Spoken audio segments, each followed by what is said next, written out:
ndigal a taxaw ci kanam. waaw dana war a arrière dafa. waaw voilà maanaam war a dugg nii ndigal moo taxaw nii ci kanam. non buñ poussé rek bu baax. mais empereur. empereur. ndigal. gars yi ñu wàccee kàddu yi waay.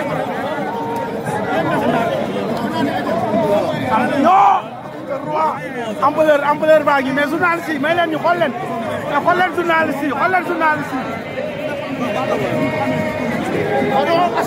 l'ampleur. mais wuy ma. ndigal war a nen gars yi arrière organisé.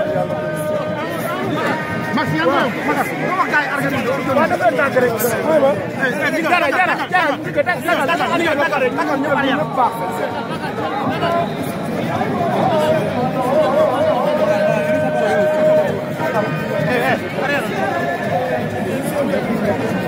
L'ampleur est là.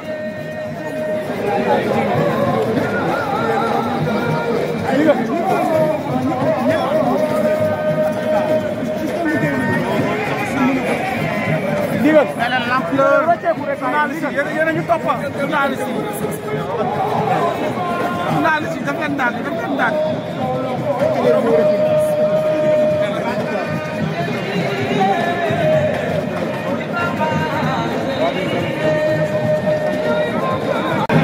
ndeysaan mbokki Jàmmarloo TV Alioune Seye Junior a ngi noonu coow li bari na diggante ak Eumeu Sène ak yeneen adversaire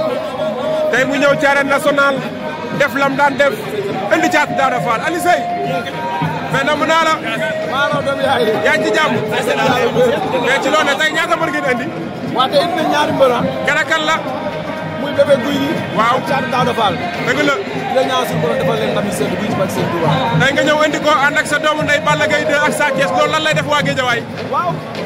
di am contentement ak mbégte rek ndax ñu suñu tuut tànk lañ dëgg la ba pare bu ñuy bëri ñun ñoom dañuy sonn si ñun donc c'est normal ñoom bu ñu amee bés ñu ñëw taxawu leen jàppale leen ba yàlla defal leen ndam waaw di leen ndam la bu baax a baax nag Alioune Seye numéro 2 li ko ñëpp di jëwee mooy bépp mbër bu jóge Guédiawaye même bu dee premier combat 2 combat nga bàyyi sa yitte daal di ñëw teewal ko ba tax na saa booy bëree Guédiawaye yëpp ay def mobilisation di la fay sa soxol waaw mais c'est normal ñoo bokk loo xam ne ñu ko séddoo kon daa war a rafet rek ñu xàccandoo dóorandoo góor jàpp ci góor dëgg la ñu naan yaxa sa nawle yax nga ñuul tey nga ñuul de tamit ñaan sa nawle mu yokk te yow nga wàññeeku kon ñu yéene jàmm rek kon mu xam suñu ndam mooy seen ndam seen ndam mooy suñu ndam day ñaanal ndam yàlla defal leen ndam seen mais bi fii mujj na nga andi sa poulet sa rak sa turandoo dafa jotee xew lan moo ko ñàkkaloo combat bi waaw mais loolu lamb la rek lamb moom yenn saa bi gën a yaakaar bi gën a fonk moom ngay ñëw ñàkk ndeysaan loolu dañ koy sant yàlla rek dëgg la na xale la day continuer entraînement ndeysaan naar ñëw tey ngeen indi xale bu Thiatou Daouda Fall mu war a daje koo xam moom jiitu lamb nga ne expérience face à la jeunesse tey nan ngeen yebee xale bi waaw yëpp ni ñu ko war a yebee comme ni ñu ko war a yebee combat yële mais bii la ci rawati te bii dafa am importance ci carrière am su jógee xam nga lamb mën na ko wuyu si kon loolu dañ ko koy ñaanal suñu borom def ko ci ndam seet xam na lu mu war a bëree ñu ci ginnaawam ay kii ba ñu ci ginnaawam ay mag lamb ñu ci ginnaawam conseil bi ko war a conseil ci kàddu yàlla bu tuddee dina ko appliqué incha allah mais adversaire bi muy dajeel di ama neex nee na combat bi bokk na combat yu ko gën a ñor ci carrière am tey loolu noonu est-ce que du mettre combat bi ci cat waaw mais c'est normal moom bu ko carrière bi combat bi ban combat lay fonk ndax tey jii nii bu ko Thiatou Daouda Fall daane da def ci suuf c'est normal lu fonk ko loolu ci mbër la rek mais ñun moom entraîné suñu point entraîné la def na lu mu war a def yëpp ko ñaanal suñu borom may ko kàttan ba ci kanam bu jaar dafa ko def seet macha allah mais lan mooy problème bi problème mu adversaire nga jóge ci ay dynamique de victoire yu am solo actuellement ñu bëri doon wax sa diggante ak Eumeu Sène ñii naan sa diggante ak Tapha Tine ñaar yooyu ban moo la gënal waaw man moom maa ngi pour lamb rek maa wax ko fu ne nii man amatuma ay waxu gars yi ndeysaan mais damay bàyyi sama bopp yàlla rek bàyyi sama bopp amul lamb dama yàlla jël rek ma jël amatuma droit naa ngay kii wax naa fu ne yóbbu naa fu ne si nga damay toog ci tànk rek lu ñu gën a yàgg di gën a métti si ñoom waaw mais bu dul Eumeu Sène pourquoi yàgg Tapha Tine dégg déggoo li ma la wax bàyyi ko fi kenn Tapha Tine oo Eumeu Sène oo Franc oo woo xam nga ñoom ñëpp waaye lii loolu dama amul buntu ne amul frais bu ne jaaj macha allah mais bu dul Eumeu Sène du Tapha Tine gars yi bëri dañuy wax revanche Alioune Seye 2 Moussa Ndoye Alioune Seye pare na pour foofu. man maa ngi pour làmb ñooñu ñëpp laa xaj nañ yow déggoo ma xanaa papa bi raxalul loolu léegi maa ngi pour làmb rek ñëpp koo xam ne seet si nañ moom d'accord seen manager d'accord samay staff rek man amoo problème yooyu ma bëri lañ ma sant mais am na lu nit ñi ruuma daal Alioune Seye ñëpp nee nañ Balla Gaye numéro 2 gars yi ngi si digganteem ak ki nga xamante ni mooy Modou Lo mais waa Guédiawaye ñenn ñi d'accord nañ ñenn ñi bañ nañ loo ciy wax en tant que mbër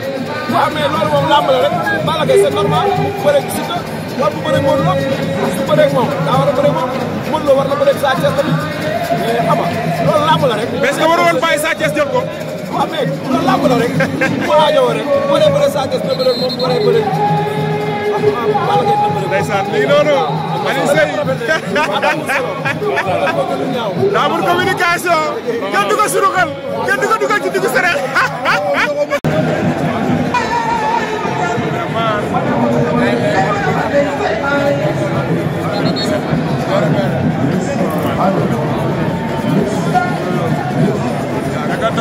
mais Balla est-ce que xam nga ne suba ngay def 19 ans sa carrière si lamb 2 janvier 2006 suba le 2 janvier 2024 25 est-ce que xam nga ne suba ngay mooy sa anniversaire 19 ans si lamb loolu la lay def si 19 ans yi nga jël fi trophée ANPS jël fi roi des arènes jël fi empereur tey sa bilan boo ko doon def sa carrière le lion de Guédiawaye. waaw man nag xam nga lamb